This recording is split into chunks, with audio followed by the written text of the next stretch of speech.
But I do have the down Professor Naveen Bapat, Professor of Peace and War and Political Science and the Chair of the Curriculum of Peace, War, and Defense at the University of North Carolina, Chapel Hill. Naveen, it's great to have you. Thank you so much for sharing some time with us.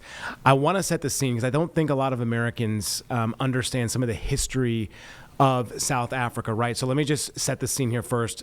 Folks listening in, President Trump met with the South African president yesterday, President Ramaphosa, and during those discussions, he made some claims about white genocide in South Africa. And obviously, we've seen South Africans come to America already to become citizens, but that claim was widely refuted and was criticized and has been over the last 24 hours here. So this is kind of where we're kind of starting. So let's talk about really the struggle that South Africa has seen, Mr. Bapat. And really, it's been a struggle of period of racial segregation and a struggle for a democratic future. There's been a lot of intricacies in this. So can you kind of unwind South African history over the last 50 years for us, just to give us a better idea before we dive in a little deeper? Sure. So South Africa was colonized by a group that called themselves the Afrikaners, right? So they were of Dutch origin. They were the ones who came to South Africa. Eventually, the English also came to South Africa during the 1800s. There was a war between the Dutch descendants, who were known as the Boer, and the English, and eventually South Africa was colonized into the Union of South Africa. Um, After independence, South Africa became an apartheid state, and a specifically apartheid state, where white South Africans, the Afrikaners, were given particular rights, whereas the black South Africans were not given rights. So it was a racially segregated country where the minority had all of the political power and all of the economic power.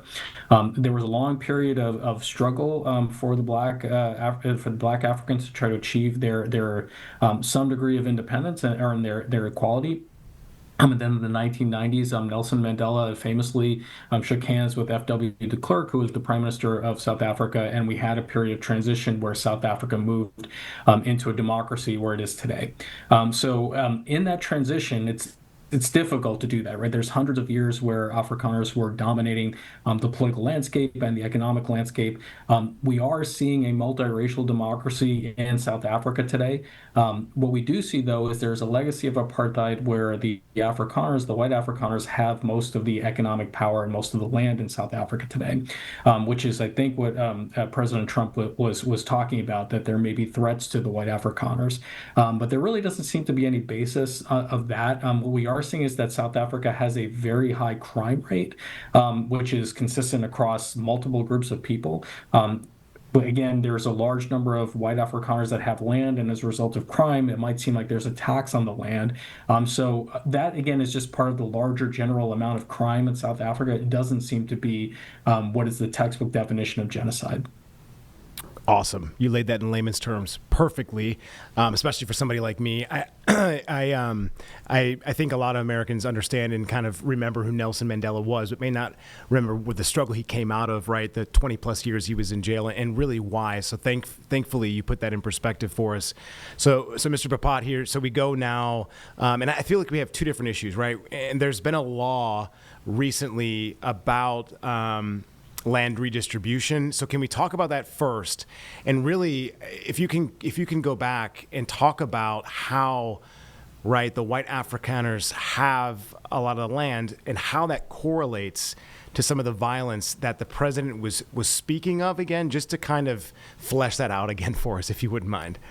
Sure. Yeah, no problem. So again, part of the issue is that there is a general large amount of crime in South Africa, right? That's sort of a problem that's been ongoing for some time, and there's some of it is violent, and so what may get more publicity, I would say, is when this happens to those that are relatively wealthier or those that may have land, and so those types of stories can be taken in isolation, but again, if we look at South Africa, there's just a large amount of crime generally, right? So it's not necessarily targeting one particular group.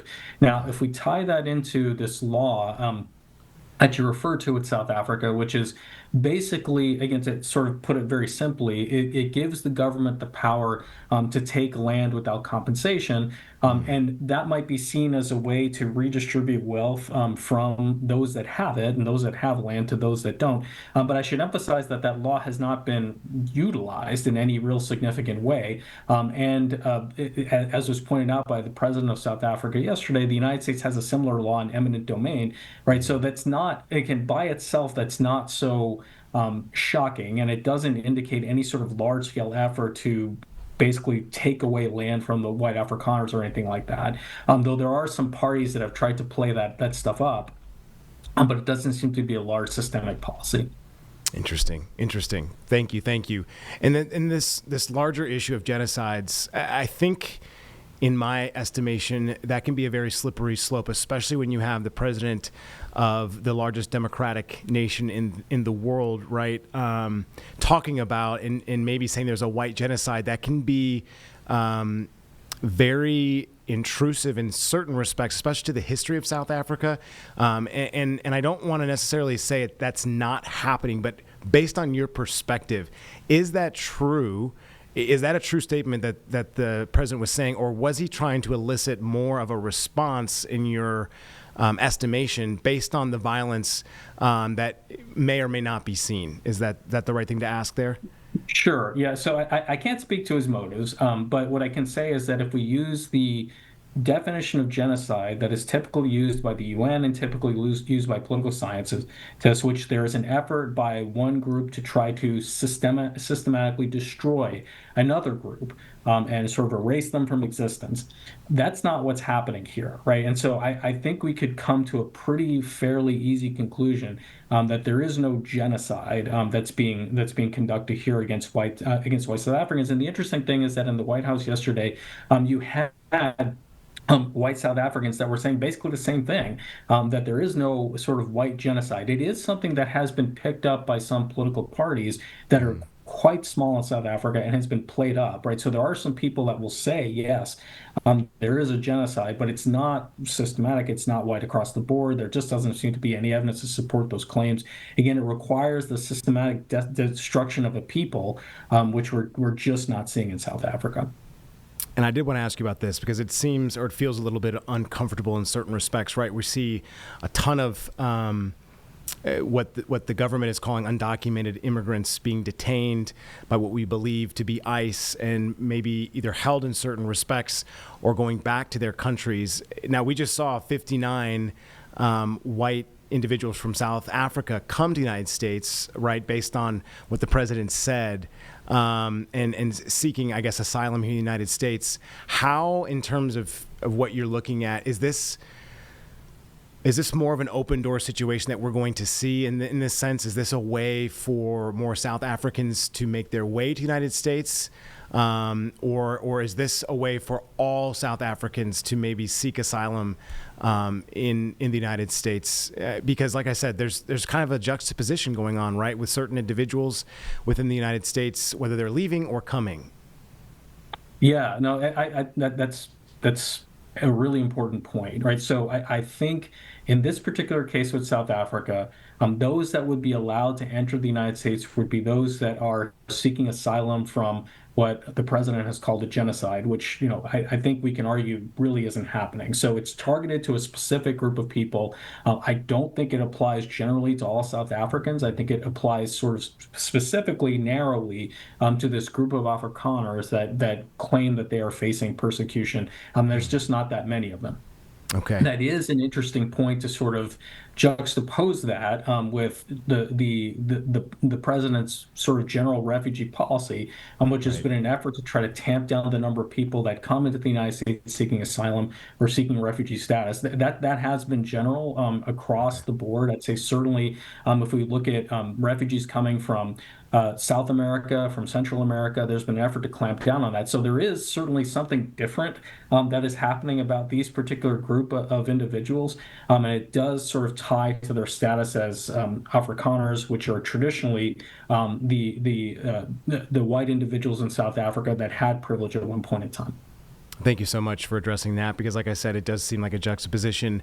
And I know some Americans, we've even gotten emails about some of those questions. I do want to bring in to light as well, Elon Musk being within the president's inner circle, advising him at certain points. He is a resident, or was from advisor from South Africa, right? Or is from South Africa. So I think he has a perspective in some sense. Do you believe, and I haven't necessarily seen any of this, but do you know if there's any connection maybe as to where this policy came from? Could it have come from Elon Musk based on his perspective, what he's seen and what he's felt and lived through from South Africa? Does that, you think, play a role as well? It could. I don't know for sure. I'm not Okay. sure. Mr. Musk does seem to have sort of taken up the calling of several of these types of organizations globally, Yeah. but I don't know if it's specific to Elon Musk or not. It could be, right? And Okay. I think I would say generally the president's attention has not been on South Africa, judging from the first term and judging from the campaign. So that may well be where it's coming from, but I Okay. don't really know that for sure. Okay. Tough question to field. I'm sorry to throw that up to you, but Oh, sure. well Yeah. said. Well said. Last thing here, and this is a simple question based off what I've already asked. So what's next? Like, what does it look like from here? I mean, obviously you had President Ramaphosa, directly say this is not happening, right? And then the remarks, there was I wouldn't say glad handing, right? There was a very positive atmosphere at the beginning of that, and then it went downhill, much like the interview and the interaction with Volodymyr Zelensky of Ukraine a Right. couple of months back. Very reminiscent of that. So what's next? Where do we go from here? What should folks, not necessarily be worried about, maybe looking out for in this type of issue here? Well, with this issue, again, the interesting thing about it is that I don't think it affects South Africa really at all, right? Because again, this is largely a response to crime. Whether or not a small number of white Afrikaners come to the United States, and that's all it seems to be right now, that may be possible, but I don't think it affects South Africa as far as its own health. Maybe at a tangential level, it might affect tourism to South Africa, but even there, I'd be kind of skeptical because South Africa will still receive tourists from all over the world. One thing I think it does do, though, that is important, is that South Africa, again, it's in the interest of the United States, I think, to have good relationships with South Africa, given the size of their economy relative to the rest of the African continent, and given their strategic location, right? I do think it's in the interest of the United States to have those relationships, especially with history with Nelson Mandela and others. But I think this does harm that, right? I think, again, if South Africa is going to be accused of something it didn't do, especially if the term genocide is used, which is a terrible thing that no one wants to be associated with when it's not even Right. happening. I think that does have negative foreign policy implications for U.S. policy towards South Africa, and Okay. perhaps in a larger sense, much of the continent. Last thing I got to ask you, am I missing anything that you think our viewership should know? Any puzzle pieces that maybe we glanced over that we really should, think about or is important to this discussion? Well, with this issue, I mean, I'm not sure we have really. Okay. It's actually quite simple, so I'm not sure that Yeah. there's more to discuss. Awesome.